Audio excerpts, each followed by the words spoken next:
Assalamualaikum warahmatullahi wabarakatuh. Bismillahirrahmanirrahim. Alhamdulillahilladzi hadana lihadza wa ma kunna linahtadiya laula an hadanallah.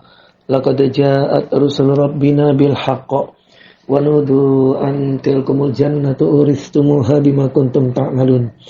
Asyhadu an la ilaha illallah wa asyhadu anna Muhammadan abduhu wa rasuluhu sallallahu alaihi wasallam wa ala alihi wa ashabihi amma ba'du. Alhamdulillahirabbil alamin. Alhamdulillah jazahumullahu khairan. Alhamdulillah jazakumullahu khairan. Mudah-mudahan Allah selalu menambah manfaat dan barokah. Bapak Ibu, para saudara jamaah sekalian, alhamdulillah pada pagi hari ini kita bisa bertemu dalam keadaan sehat walafiat, dalam keadaan longgar waktu, dalam keadaan aman fi amanillah, barakah fi barakatillah, dan mudah-mudahan Allah memberikan kita umur panjang yang barokah, bisa ketemu dengan bulan Ramadan tahun ini dan tahun-tahun berikutnya dalam keadaan aman, selamat, lancar, dan barokah. Para Bapak Ibu Saudara jamaah sekalian, pada kesempatan ini kita akan mentadaburi surat Al-Baqarah ayat 185 yang berbunyi Syahrul Ramadan alladzi unzila fihil Qur'an. Bulan Ramadan adalah bulan yang di dalamnya diturunkan permulaan Al-Qur'an. Jadi di sini kita lihat ada dua hal yang Allah sebutkan dan ini menjadi istimewa, yaitu Ramadan dan Al-Qur'an. A'udzubillahi minasyaitonirrajim. Berlindung aku kepada Allah minasyaitonirrajim, dari godaan syaitan yang dirajam. Fa idza qara'tal Qur'an fasta'idz billah minasyaitonirrajim. Ketika kalian membaca Al-Quran, maka hendaklah minta berlindung kepada Allah dari godaan syaitan yang dirajam. Bismillahirrahmanirrahim. Para saudara sekalian, Bapak Ibu, saudara jamaah,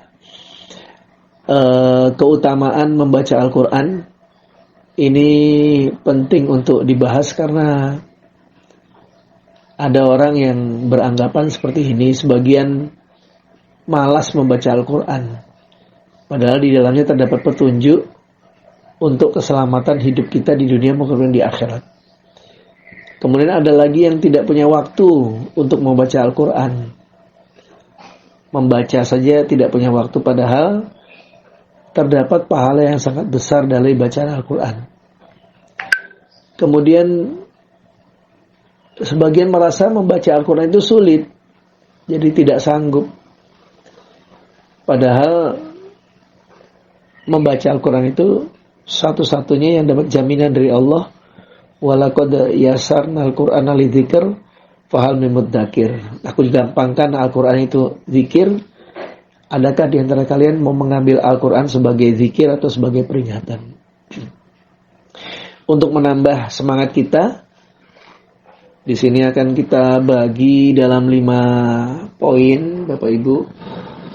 Yang pertama adalah membaca Al-Quran adalah perdagangan yang tidak pernah merugi. Yang kedua, membaca Al-Quran selalu mendatangkan kebaikan. Yang ketiga, membaca Al-Quran juga akan mendatangkan syafaat atau pertolongan dari Allah. Yang nomor 4, membaca Al-Quran adalah ibadah yang agung dan orang menjadi manusia yang terbaik dan termulia ketika berinteraksi dengan Al-Quran. Dan yang terakhir adalah bagaimana tahapan dalam mendapatkan ilmu, termasuk bisa belajar dan mengajar Al-Quran. Kita mulai, Bapak Ibu. Yang pertama adalah membaca Al-Quran adalah perdagangan yang tidak pernah merugi. Dalam surat Fatir ayat 29 sampai ayat 30, Allah berfirman, A'udzubillahi minasyaitonirrajim. Alladzina yatluna kitaballah. Orang-orang yang membaca mereka pada kitab Allah Al-Quran. wa aqamus shalah dan mendirikan salat, wa anfaqu dan menginfakkan mereka mimma razaqnahum, sebagian dari apa-apa yang memberi rezeki kami Allah pada mereka, sirran secara samar, wa alaniyatan maupun infaknya secara terang-terangan.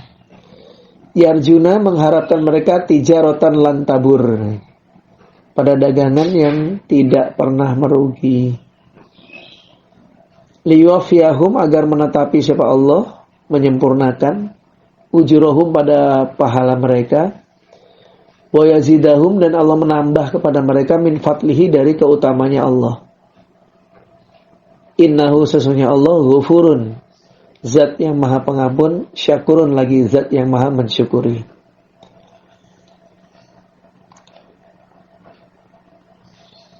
Bagaimana Al-Quran kok bisa menjadi perdagangan yang tidak akan pernah merugi? Dalam hadis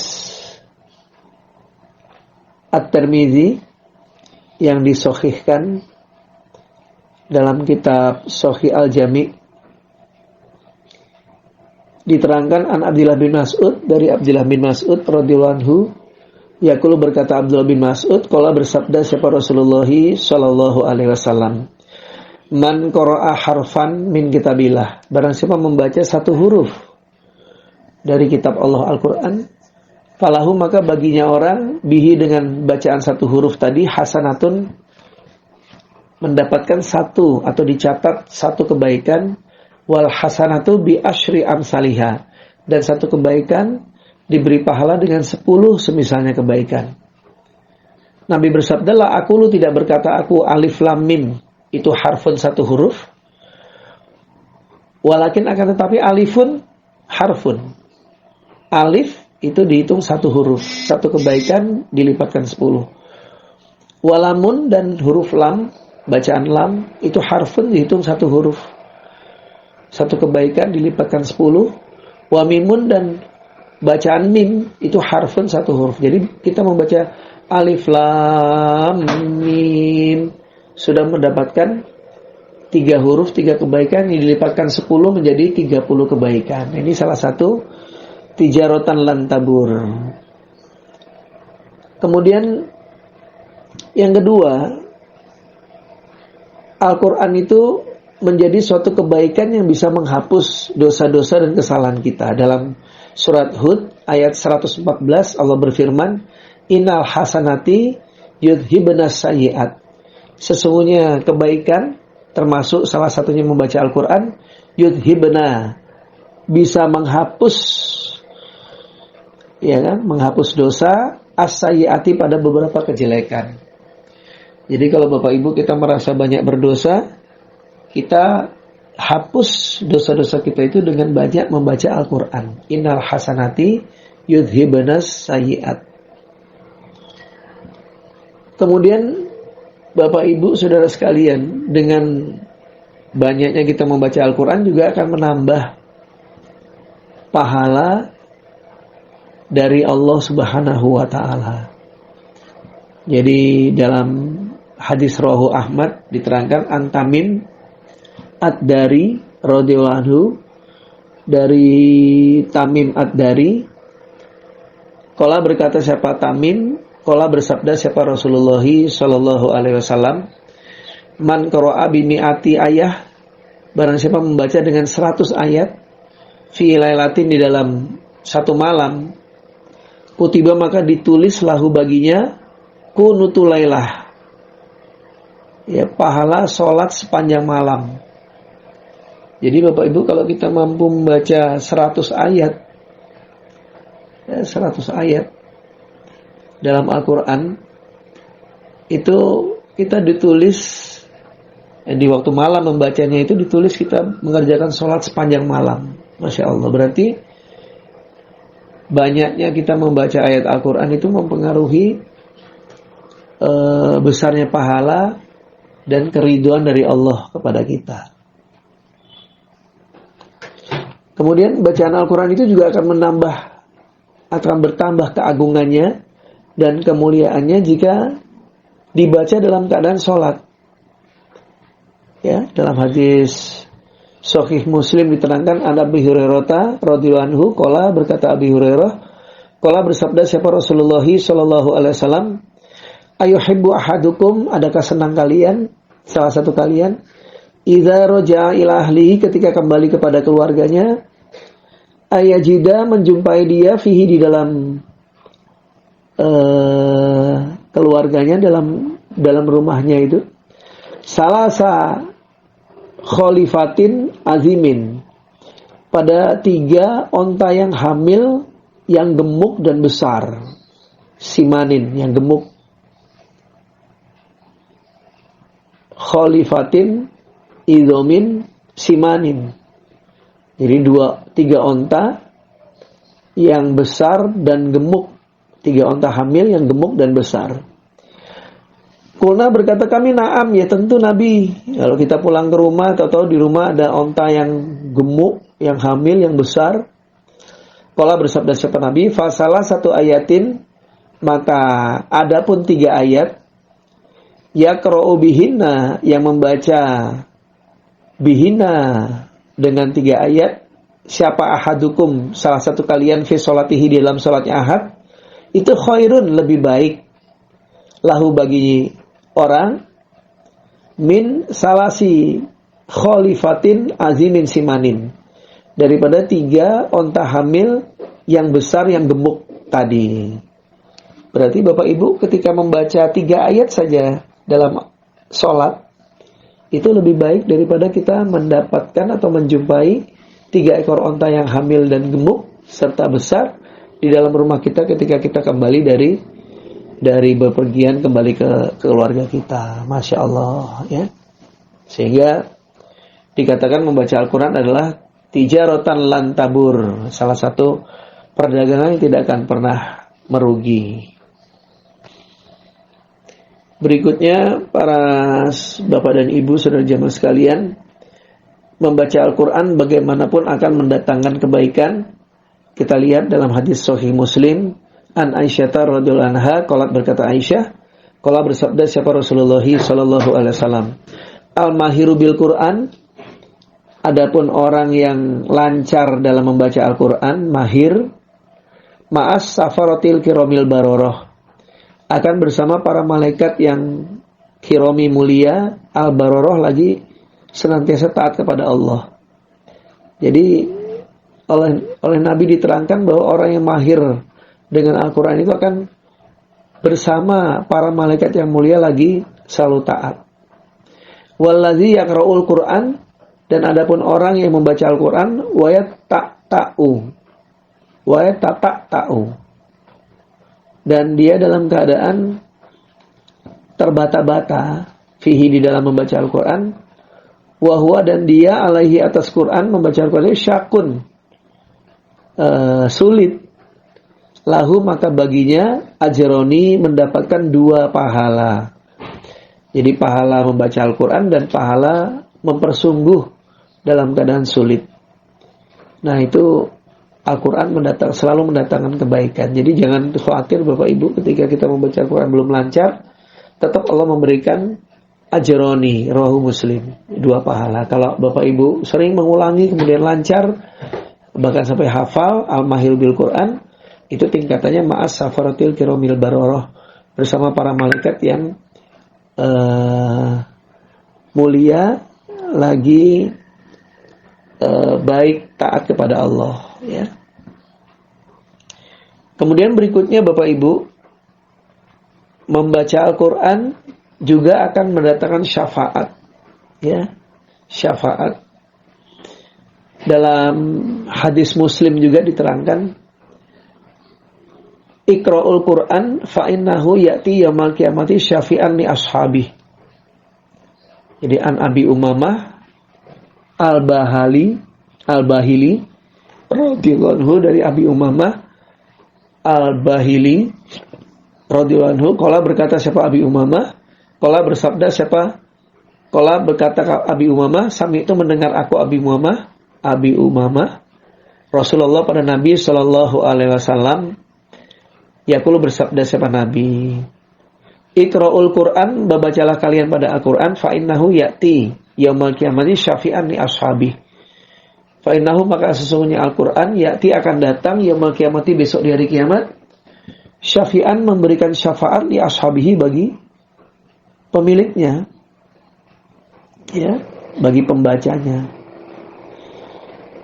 Kemudian Nabi melanjutkan, Iqra'u Az-Zahrawaini, bacalah Az-Zahrawaini, yaitu 2 surat cahaya, yaitu Al-Baqarah wa surata Ali Imran, surah Al-Baqarah dan surat Ali Imran.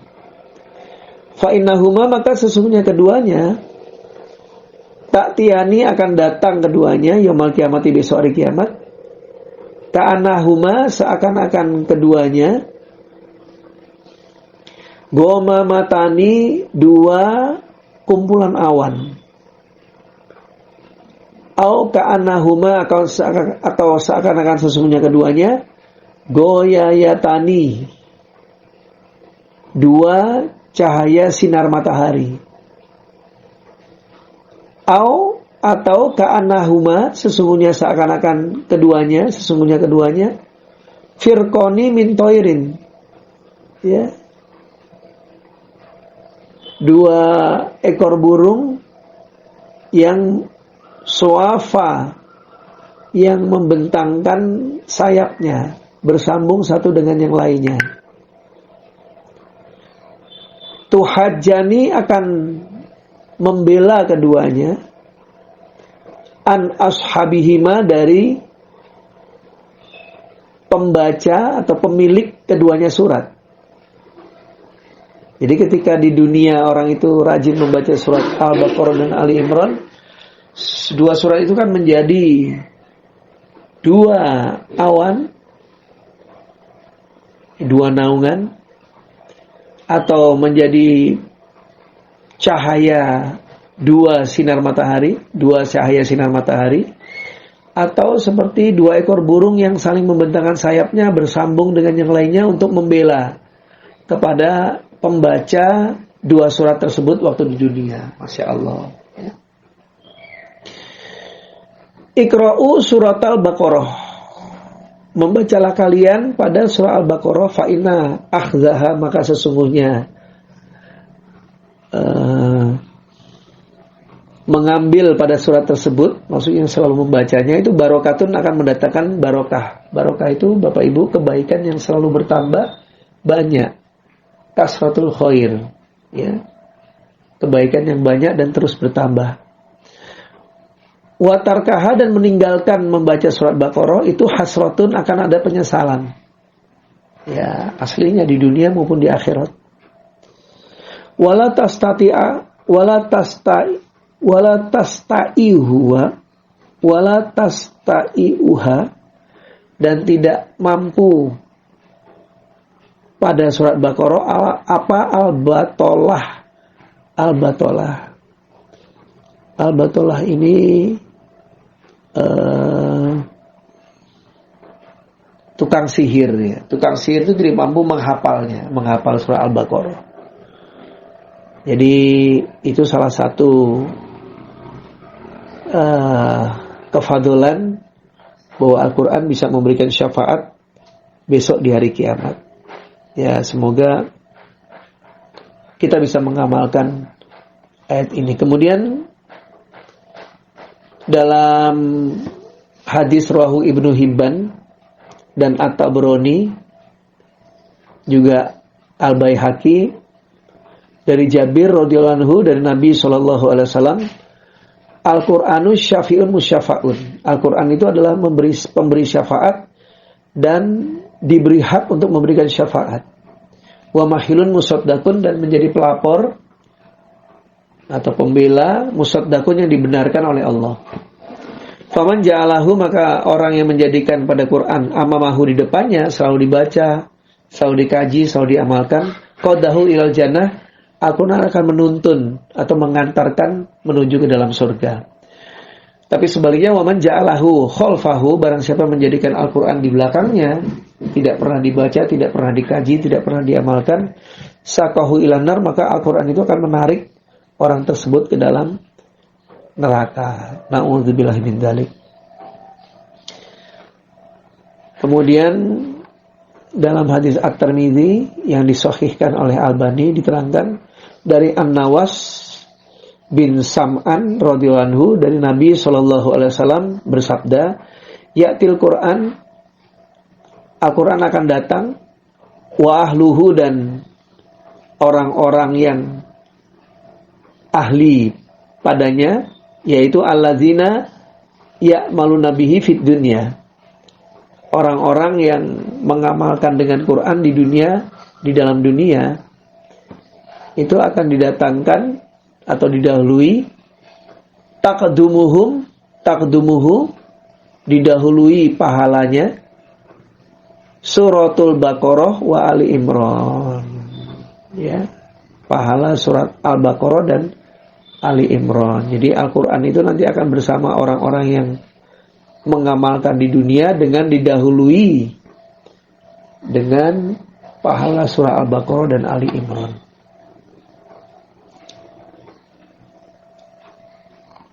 Jadi itu adalah kefadalan Quran yang menjadi syafaat, dan salah satu ibadah yang paling agung adalah membaca Al-Quran. Ya. Diterangkan an Ibni Abbasin dari Ibnu Abbas radhiyallahu anhuma, domina menanggung siapa Allah atau menjamin siapa Allah liman bagi orang ittaba al-Quran yang mengikuti pada Quran. Allah menanggung atau menjamin Allah yadillah, tidak sesat dia fit dunia di dunia, wala yashqa dan tidak celaka dia fil akhirat di dalam akhirat. Sumatala kemudian membaca Ibnu Abbas ayat Bapak Ibu surat Toha ayat 123, famanit taba hudaya fala yadillu wala yashqa. Maka orang yang mengikuti pada petunjuk Allah yaitu Al-Quran, fala yadillu maka tidak sesat dia di dunia, wala yashqa dan tidak celaka dia di akhirat. Ya, ini berarti ibadah yang paling agung ketika kita membaca Al-Quran dan menjadi pendekat yang paling baik kepada Allah. Diterangkan dalam hadis Al-Baihaqi an Khabbab ibnil Arasi radhiyallahu anhu annahu sesungguhnya Khabbab qala berkata Khabbab taqarrabu mastata'ta, mendekatlah kalian ya kepada Allah atau beribadahlah kalian apa-apa yang kalian mampu. Wa'lam dan ketahuilah annaka sesungguhnya engkau lan taqarraba tidak mendekat engkau ilallahi kepada Allah bisyai'in dengan sesuatu ahabba ilahi yang lebih dicintai pada Allah min kalamihi daripada mendekat kepada Allah dengan mengucapkan atau membaca kalamnya Allah Al-Quran.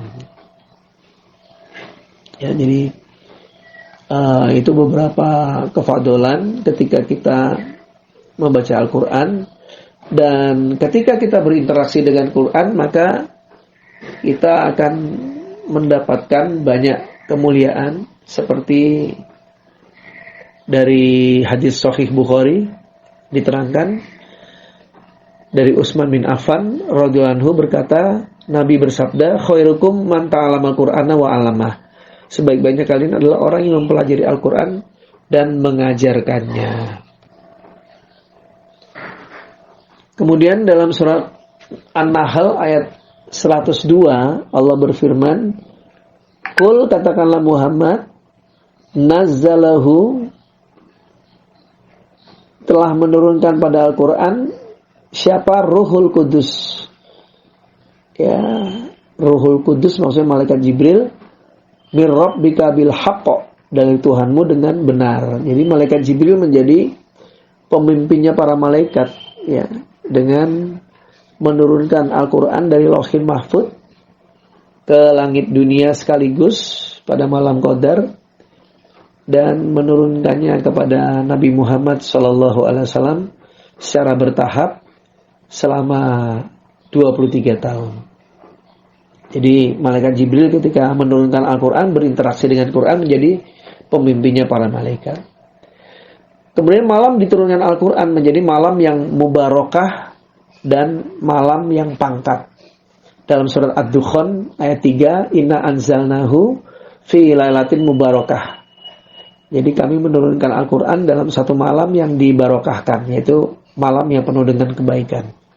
Dalam surat Qadar Allah berfirman, inna anzalnahu fi lailatul qadri, sesungguhnya kami Allah menurunkan pada Quran di dalam malam Qadar, malam yang berpangkat.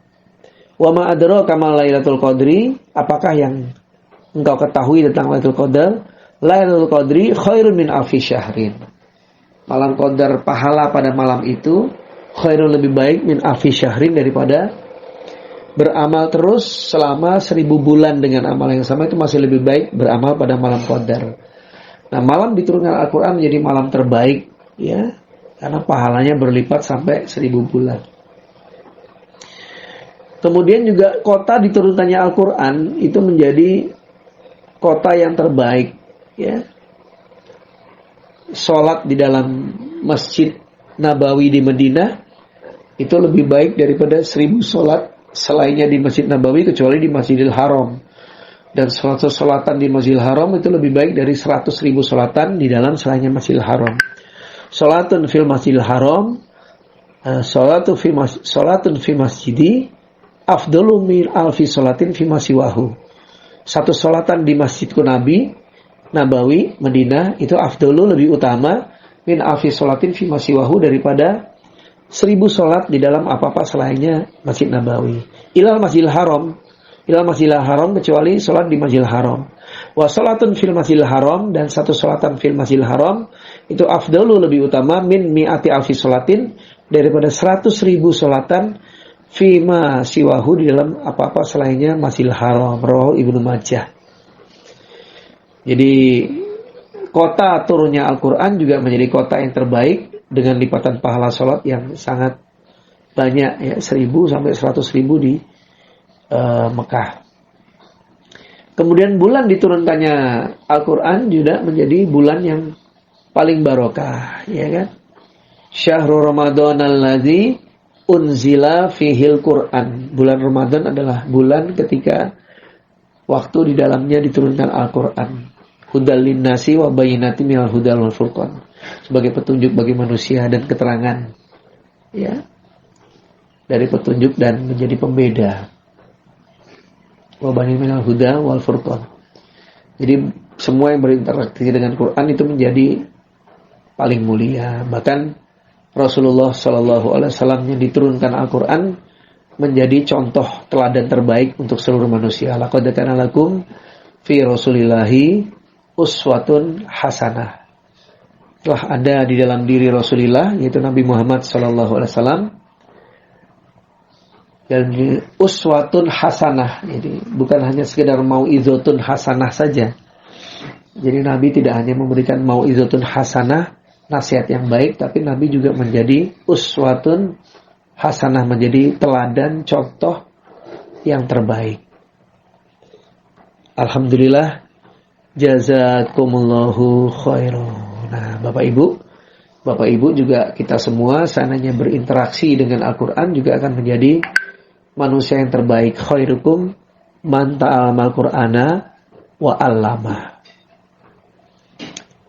Kemudian dalam hadis At-Tirmidzi dan Abi Daud juga diterangkan, yuqalu li sahibil Quran, akan dikatakan pada orang yang memiliki Al-Quran, membaca dan menghafalkannya, ikra'u wartaki warattil kama kunta turattilu fid dunya. Iqra, membacalah kalian, wartaki, dan naiklah, warattil, dan tartillah, kama kunta, sebagaimana ada engkau, turattilu fid dunya, mentartil engkau pada Quran, fit dunia, di dunia. Fa inna manzilataka, maka sesungguhnya tempatmu di surga, inda akhiri ayatin, di sisi akhirnya ayat, taqra'u biha, yang membaca engkau atau hafal engkau biha dengan ayat Al-Quran. Jadi kedudukan tinggi di surga ditentukan dengan banyaknya hafalan kita dengan Al-Quran. Nah, Bapak Ibu, terakhir bagaimana supaya kita bisa menjadi ahli Quran dan termasuk tahapan mencari ilmu. Jadi dalam kata-kata Abdullah bin Mubarak ini seorang yang di Sahih Muslim itu juga jadi rujukan dari Imam Muslim. Abdullah bin Mubarak menerangkan bahwa awalul ilmi an-niyah. Jadi pertamanya ilmu itu Bapak Ibu, ini yang terakhir ya, tahapan mendapatkan ilmu termasuk belajar Al-Quran. Pertamanya ilmu itu an-niyatu, niat Bapak Ibu. Ya, kita juga berdoa Rabbi zidni ilma, ya Allah tambahkanlah aku ilmu, termasuk niat kita supaya selalu berniat untuk mencari ilmu. Awalul ilmi an-niyah. Yang kedua sumas istima', kemudian sumas istima', kemudian mendengarkan. Jadi kita nggak boleh belajar sendiri, Bapak Ibu harus mendengarkan dari guru. Tasma'una wa yusma'u minkum wa yusma'u mimman sami'a minkum. Kamu supaya mendengarkan dulu orang membaca Al-Quran, kemudian mengikuti, menghafalkan, baru kita bisa menyampaikan. Jadi sumastima. Sumal fahmu, kemudian memahami Bapak Ibu, dengan membacanya, mentadaburinya, menghayatinya, mengamalkannya. Sumal fahmu. Sumal hifzu, kemudian menghafalkannya. Kalau bisa Al-Quran ini diulang-ulang dibaca sehingga bisa hafal. Sumal amal, kemudian mengamalkannya. Dan yang terakhir suman nasyru, kemudian menyebarkannya atau menyampaikannya. Nah, itulah sebagai penyemangat kita Bapak Ibu, terutama di bulan Ramadan, dalam memperbanyak interaksi kita dengan Al-Quran, baik yang belum lancar mulai melancarkan belajar membaca Al-Quran, ya dengan dituntun oleh guru, ya. Kemudian bagi yang sudah lancar, ya mengulang-ulangi dan menderes supaya Al-Quran ini bisa melekat di dalam hati kita, bahkan bisa menjadi penghafal Al-Quran. Demikianlah, semoga sedikit pertemuan kita ini Allah memberikan kemanfaatan, keberkahan fid dunya wal akhirah. Kurang lebihnya saya mohon maaf yang sebesar-besarnya. Kalau ada sumur di ladang boleh kita menumpang mandi. Kalau ada umurku panjang insya Allah boleh kita berjumpa lagi. Alhamdulillah, jazakumullahu khairan. Assalamualaikum warahmatullahi wabarakatuh.